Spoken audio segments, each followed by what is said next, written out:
আল্লাহ আমাদের বানিয়েছেন, পৃথিবীতে পাঠিয়েছেন, এখানে আমাদের প্রয়োজনটা কি, আমাদের এই অস্তিত্বের উদ্দেশ্যটা কি? আল্লাহ এর উত্তরে বলেছেন সূরা মুলক অধ্যায় নম্বর 67 আয়াত নম্বর 2। আল্লাহ বলেছেন আল্লাযী খালাকাল মাউতা ওয়াল হায়াতা, যে আল্লাহ সৃষ্টি করেছেন মৃত্যু ও জীবন পরীক্ষার জন্য। কে তোমাদের মধ্যে কর্মে উত্তম? আল্লাহ সৃষ্টি করেছেন জীবন ও মৃত্যু পরীক্ষার জন্য। কে তোমাদের মধ্যে কর্মে উত্তম? আল্লাহ পবিত্র কোরআনে বলেছেন সূরা আলে ইমরান অধ্যায় নম্বর 3 আয়াত 185।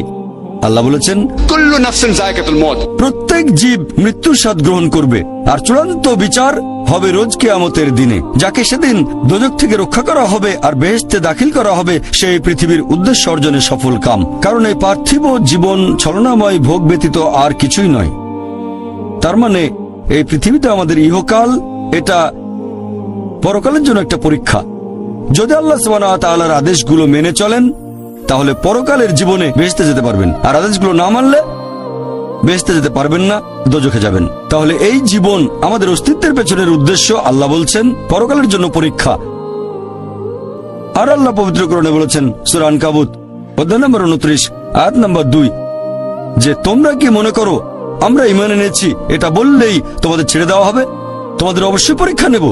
যদি শুধু মুখে বলেন আল্লাহকে বিশ্বাস করি, আমি একজন মুসলিম, আমি একজন মুমিন, এটা বললেই আল্লাহ ছেড়ে দেবেন? এখানেই পরীক্ষা শেষ? আল্লাহ বলছেন তোমরা জানো না আমি পরীক্ষা করব?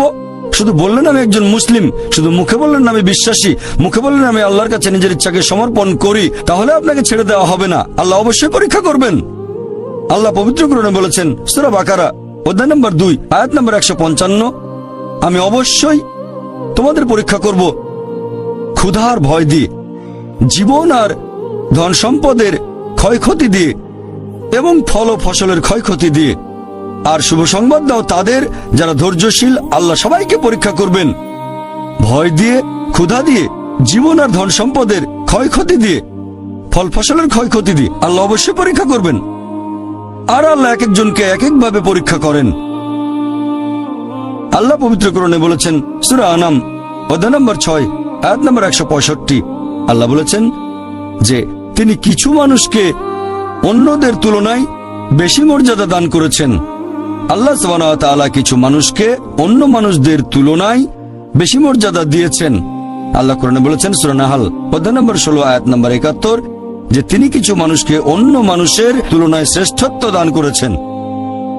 আল্লাহ এই কথা আবারও বলেছেন সূরা আনাম অধ্যায় নম্বর 6 আয়াত নম্বর 165 যে আল্লাহ সুবহানাহু ওয়া তাআলা কিছু মানুষকে অন্যদের তুলনায় বেশি মর্যাদায় উন্নীত করেছেন, আর তিনি যা দিয়েছেন তার ভিত্তিতেই তোমাদের বিচার করা হবে।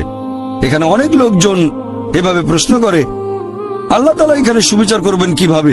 কেউ হয়তো জন্মায় গরিব পরিবারে, আবার কেউ জন্মায় ধনী পরিবারে, কেউ জন্মায় ভালো স্বাস্থ্য নিয়ে, কেউ জন্মায় অসুস্থ হয়ে। এটাই তো অবিচার। আল্লাহ তাআলা সুবিচার করেন না। তিনি এইসব আলাদা মানুষের জন্য আলাদা বিচার করবেন কিভাবে? আমরা জানি যে পার্থিব জীবনে আছে জন্ম আর মৃত্যু, বিভিন্ন অসুখ হতে পারে,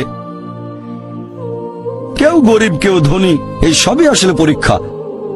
আর আল্লাহ পবিত্র কোরআনে বলেছেন সূরা আনফাল অধ্যায় নম্বর 8 আয়াত নম্বর 28 আল্লাহ বলেছেন যে অবশ্যই তোমাদের ধন সম্পদ আর সন্তান সন্ততি এগুলো তোমাদের জন্য পরীক্ষা।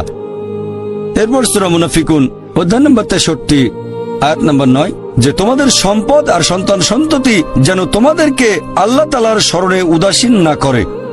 আল্লাহ তাআলা এক একজন মানুষকে এক একভাবে পরীক্ষা করেন। আপনি যদি কাউকে জিজ্ঞেস করেন যে ভালো কাজগুলো কি কি আর ভালো কাজগুলো কি, এ ব্যাপারে আস্তিক নাস্তিক সব ধরনের মানুষই তখন বলবে ভালো কাজ হচ্ছে দান করা, নিজে সন্তুষ্ট থাকা। কয়েকটা ভালো কাজের কথা বললে দান করার থাকবে। এখন একজন মানুষ পরোপকারী কি না সেটা আল্লাহ কিভাবে পরীক্ষা করবেন? কিন্তু সবার সম্পদ যদি সমান থাকে, পরীক্ষার ব্যাপারটা তাহলে আসবে কিভাবে? পরীক্ষা তখনই নেওয়া যাবে যখন কেউ হবে ধনী আর কেউ হবে গরিব। তাই আল্লাহ তাআলা এক একজনকে এক একভাবে পরীক্ষা করেন। হয়তো কেউ জন্ম নিয়েছে ধনী পরিবারে, তাই সম্পদ অনেক বেশি, আবার কেউ জন্মায় গরিব হয়ে। তবে যে লোকটা ধনী, ইসলামিক শরিয়া অনুযায়ী ইসলাম ধর্মের একটা স্তম্ভ হচ্ছে যাকাত, যে প্রত্যেক ধনী লোক যাদের সঞ্চয় নিসাব লেভেলের উপরে 85 গ্রাম স্বর্ণ, সে প্রতি হিজরি বছরে সেই সঞ্চয়ের 2.5% জাকাত হিসেবে দান করে দেবে। সেই লোক হতে পারে লাখপতি, হতে পারে কোটিপতি। যদি সে ঠিকমতো জাকাত দেয় তাহলে সে পাবে 5 নম্বর। হয়তো সে পুরো জাকাত দিল না, সামান্য কিছু অংশ দান করলো, যা দেওয়ার কথা তার 20% দিল, যেটা দেওয়া উচিত তার সামান্য অংশ দিল, তাহলে সে ফেল করবে। আবার কেউ হয়তো জাকাতই দেবে না, একেবারে শূন্য। আর গরিব লোককে কোনো জাকাত দিতে হবে না, সে পাবে ফুল নাম্বার। কিন্তু আমরা মানুষরা এভাবে বলি, আহা বেচারা লোকটা খুব গরিব, এই লোকটার জীবনে শুধু সমস্যা আর সমস্যা। আর ধনীদের দেখে আমরা মুগ্ধ হই। আমাদের প্রিয় নবী বলেছেন যে একজন ধনী লোকের বেহেশতে প্রবেশ করা গরিবের চেয়ে অনেক বেশি কঠিন। আর পবিত্র কোরআন বলছে সূরা আনফাল অধ্যায় নম্বর 8 আয়াত নম্বর 28, ধন সম্পদ তোমাদের জন্য পরীক্ষা, এটা পরীক্ষা। আমরা বোকা তাই এভাবে চিন্তা করি যে এই লোকটার অনেক টাকা, আল্লাহ অনেক রহমত দিয়েছেন, এটা একটা পরীক্ষা। যদি এই রহমত ঠিক মতো ব্যবহার না করেন, এটা অবশ্যই রহমত, তবে এই পরীক্ষায় ফেল করার সম্ভাবনা অনেক বেশি। যেমন ধরেন বোর্ডের একটা পরীক্ষার প্রশ্ন, গত বছরের কথা, 2 বছর আগের কথা, 2002 সালের কথা। সেবারের প্রশ্ন খুব কঠিন ছিল, বেশিরভাগ ছাত্রছাত্রী উত্তর দিতে পারেনি। পরের বছর সেই প্রশ্নটা আসলো না, তখন এটা বলা বোকামি, ও দুঃখ, এবার তো আসলো না। আপনি তো খুশি হবেন যে এবার আসেনি। তাহলে সম্পদ একটা পরীক্ষা। তাহলে যাদের ধন সম্পদ নেই তাদের জন্য ধনীদের তুলনায় বেহেশতে যাওয়াটা অনেক সহজ। আল্লাহ এক একজনকে এক একভাবে পরীক্ষা করেন।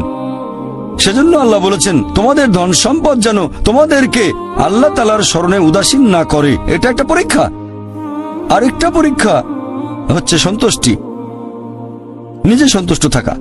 আর আমাদের নবী মুহাম্মদ সাল্লাল্লাহু আলাইহি ওয়াসাল্লাম বলেছেন, এটা আছে সহিহ বুখারীতে খণ্ড নম্বর 8 হাদিস নম্বর 447, নবী বলেছেন যদি কারো কাছে একটা পর্বত সমান স্বর্ণ থাকে সে এরকম আরেকটা চায়। যদি কারো কাছে 1 পাহাড় স্বর্ণ থাকে তারপরেও সে আরেকটা স্বর্ণের পাহাড় চায়। আর সর্বশেষে তার মুখগহ্বর পূর্ণ হয় কবরের মাটি দিয়ে। সে যত ধনী লোকই হোক, হয়তো সে পৃথিবীর মধ্যে সবচেয়ে ধনী লোক, তারপরেও সে আরো বেশি সম্পদ চায়। মানুষ সন্তুষ্ট হয় না, বেশিরভাগ মানুষ কখনো সন্তুষ্ট হয় না। আল্লাহ পবিত্র কোরআনে বলেছেন সূরা নিসা অধ্যায় নম্বর 4 আয়াত নম্বর 32 যে আল্লাহ যেটা দিয়ে অন্য মানুষকে শ্রেষ্ঠত্ব দান করেছেন সেটার উপরে তোমরা কোন রকম লালসা করো না। এভাবে বলবেন না যে হে আল্লাহ তুমি অমুককে অনেক সম্পদ দিয়েছো, অমুককে অনেক সুন্দর একটা গাড়ি দিয়েছো। এমন কিছু আল্লাহর কাছে চাইবেন না যেটা অন্য কাউকে আল্লাহ দিয়েছেন, এতে লোকসান হবে আপনার। আর আমাদের প্রিয় নবী মুহাম্মদ সাল্লাল্লাহু আলাইহি সাল্লাম বলেছেন, এটা আছে সহিহ বুখারীতে খণ্ড নম্বর 4, আমাদের নবী বলেছেন যে সেই লোকদের দেখো যাদের ভাগ্য তোমার চেয়ে খারাপ, সেই সব লোককে দেখো না যারা তোমার চেয়ে বেশি ভাগ্যবান। তা না হলে তোমরা আল্লাহ তাআলাকে স্মরণ করায় অবহেলা করতে পারো, তা না হলে প্রতিপালকের প্রতি অকৃতজ্ঞ হয়ে যেতে পারো। তাহলে নবী বলেছেন তাদেরকে দেখো যাদের ভাগ্য খারাপ। তখন আপনি বলছেন আচ্ছা এই লোকটার তো কোনো গাড়ি নেই, আমার একটা মারুতি অন্তত আছে। তাকে দেখবেন না যারা সে মার্সিডিজ, ও আমার মার্সিডিজ নেই কেন, ওই লোকের গাড়ি নেই, আমার তো একটা আছে। আপনি আল্লাহকে ধন্যবাদ জানাবেন। যখন মার্সিডিজ গাড়ির মালিকের সাথে নিজেকে তুলনা করবেন, ও আমার কেন মার্সিডিজ গাড়ি দিলেন না, তাদেরকে দেখবেন যাদের ভাগ্য খারাপ। তাহলে আপনি আল্লাহ সুবহানাহু ওয়া তাআলাকে স্মরণ করছেন, আর এটাই বৈশিষ্ট্য মানুষের।